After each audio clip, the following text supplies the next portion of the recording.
में चुनावों के एग्जिट पोल का दिन है आज। थोड़ी देर में इलेक्शन कमीशन की गाइडलाइंस में जो समय निर्धारित है उस पर हम पहुंचने वाले हैं, तो उसके बाद आपको स्क्रीन पर नंबर्स भी दिखने शुरू हो जाएंगे।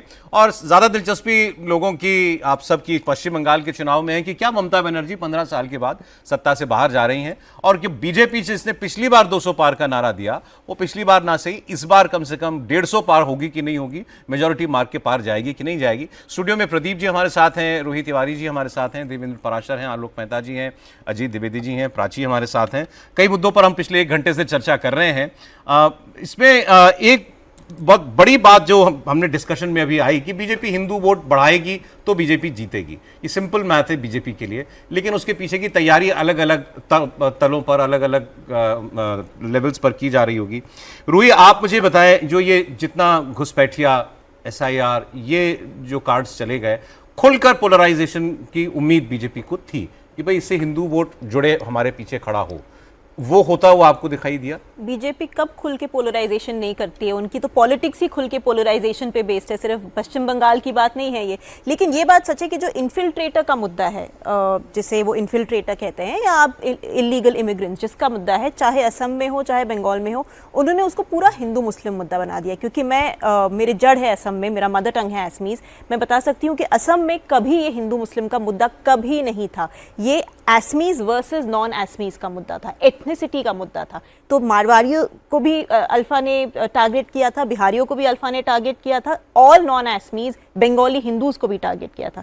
लेकिन बीजेपी ने इसको हिंदू मुस्लिम का मुद्दा बना दिया है, असम में भी बंगाल में भी। असम में अभी भी ये ग्राउंड पे हिंदू मुस्लिम का मुद्दा नहीं है, लोगों के लिए एथनिसिटी का मुद्दा है। लेकिन बंगाल में कई हद तक कई हिंदू इसको एक रिलीजन का, फेथ का मुद्दा देख रहे हैं। तो उस एक्सटेंट तक बीजेपी ने ट्रांसलेट किया है जो उनका विजन है इसको पोलराइज करने का वोटर्स के बीच में। क्योंकि कई ऐसे वोटर्स हैं जो कह रहे हैं कि बंगाल को बचाने के लिए, सनातन हिंदू धर्म को बचाने के लिए, एटसेट्रा एटसेट्रा।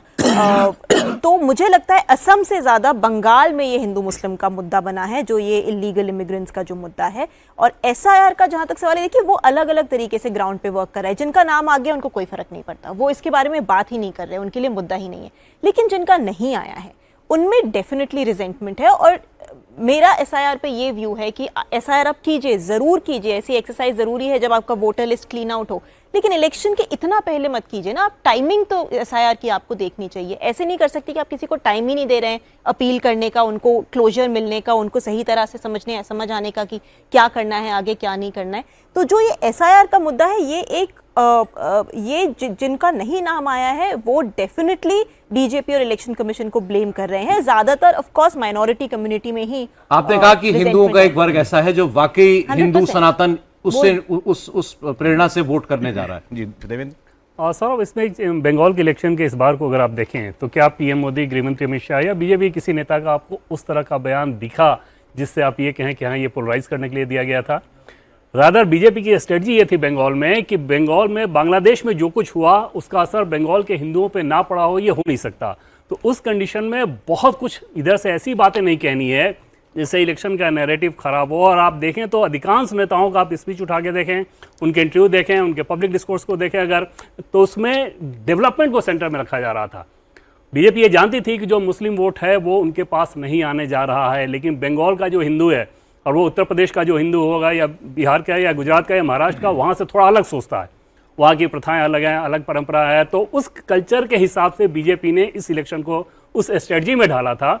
और बहुत ज़्यादा बीजेपी के जो फायर ब्रांड नेता हैं, उनका जब कैंपेन वहाँ पे लगाया जाता था कुछ पर्टिकुलर पॉकेट्स में ही, जिसमें यूपी बिहार के बहुत ज़्यादा लोग जहाँ पे रहते हैं, उन फेजेस में ही इनको कैंपेन के लिए भेजा जाता है। ऐसा नहीं था कि पूरे बंगाल में एक्सटेंसिवली घुमाया जा रहा है।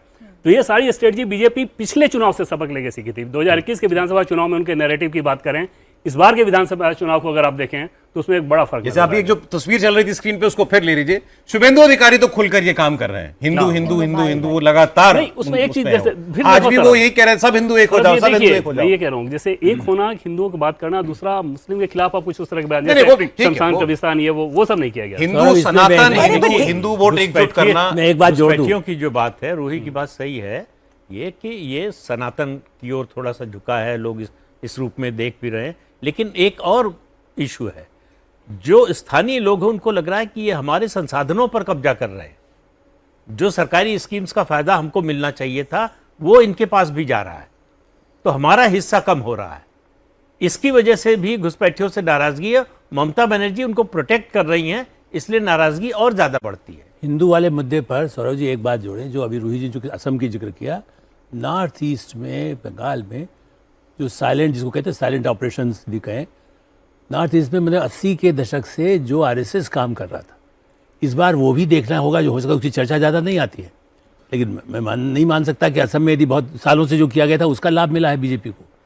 जो पूरा अरुणाचल में जो पहले उस समय काम किया गया 80 के दशक में, उसका फायदा अरुणाचल में मिला है।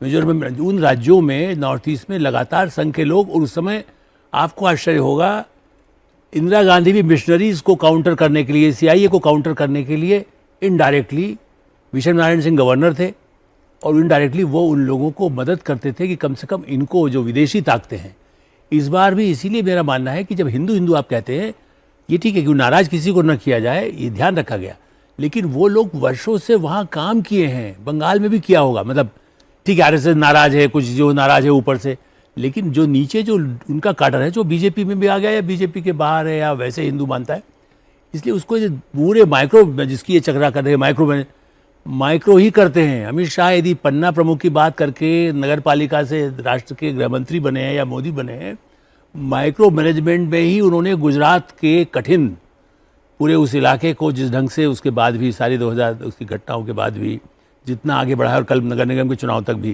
जी। आप ये देखिए कि ये परिणाम भी आपको इस चुनाव में, ये भी एक परीक्षा होगी। मुसलमानों पर डायरेक्ट कुछ ना कहा हो, लेकिन जिस डर को एक मुद्दा बीजेपी ने बनाया, अजीत जी, कहीं ना कहीं ये भी तो बताने में बीजेपी सक्सेसफुल रही ना, कि अगर आपने ममता बनर्जी को चुना तो यहाँ बांग्लादेश जैसे हालात बन जाएंगे, आपके मंदिर आपसे छिन जाएंगे, या डेमोग्राफी कितनी बार कहा गया? डेमोग्राफी बहुत चेंज हो जाएगी, ये सब तो बताया ही बीजेपी ने। बिल्कुल कहा गया, और इसी वजह से जिस अंडरकरेंट की बात हो रही है, या अब दिख भी रहा है, मान लीजिए बहुत सारे लोग कह रहे हैं, दीदी भी कह रहे हैं कि ये दिख रहा है, रूही जी भी कह रही हैं। आपको एक घंटे में दिखने लगा? नहीं, कह रहे हैं बहुत सारे लोग। हमने कहा कि जो अंडर करंट है, वो अंडर करंट इसी तरह से पैदा किया गया है, जो ये आप इस बात को समझिए कि पूरा चुनाव इस पोलराइजेशन पर है कि अधिक से अधिक हिंदू हमको वोट करें।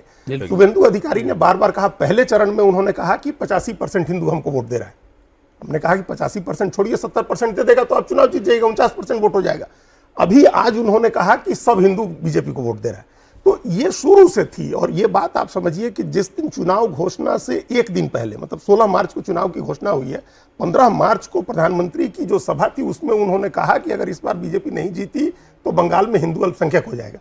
तो ये मतलब इस लेवल पर पोलराइजेशन की कोशिश बीजेपी की तरफ से हुई है, चाहे घुसपैठियों के बहाने हो, या अब इसमें आप फर्क समझिए, जो दो हिंदुत्व का जो दो धाराएं वहां हैं, दो धारा कहें या दो अलग अलग आबादी कहें, एक बांग्ला भाषी जो हिंदू है, एक गैर बांग्ला भाषी जो हिंदू है। तो गैर बांग्ला भाषी हिंदू का वोट ऑलरेडी बीजेपी को मिल रहा था, वो पिछली बार भी मिला था। बांग्ला भाषी हिंदू का एक वोट जो इथनिसिटी से जुड़ा हुआ है, जो वहाँ के कल्चर और लिंग्विस्टिक उससे जो जुड़ा हुआ है, जो कल्चरल और लैंग्वेज का जो मामला है वहाँ, उस हिंदू में अगर वोट टूट रहा है, जैसे इस बार एक सूचना है, ये बात लोग कह रहे हैं कि उस हिंदू को भी एक लग रहा है जो कल्चरली अपने को मुसलमानों के ज्यादा नजदीक पाता था, लैंग्वेज के हिसाब से मुसलमानों के ज्यादा नजदीक पाता था, उसको लग रहा है कि हाँ ये खतरा हो सकता है हमारे लिए, हमारी आगे वाली पीढ़ी के लिए।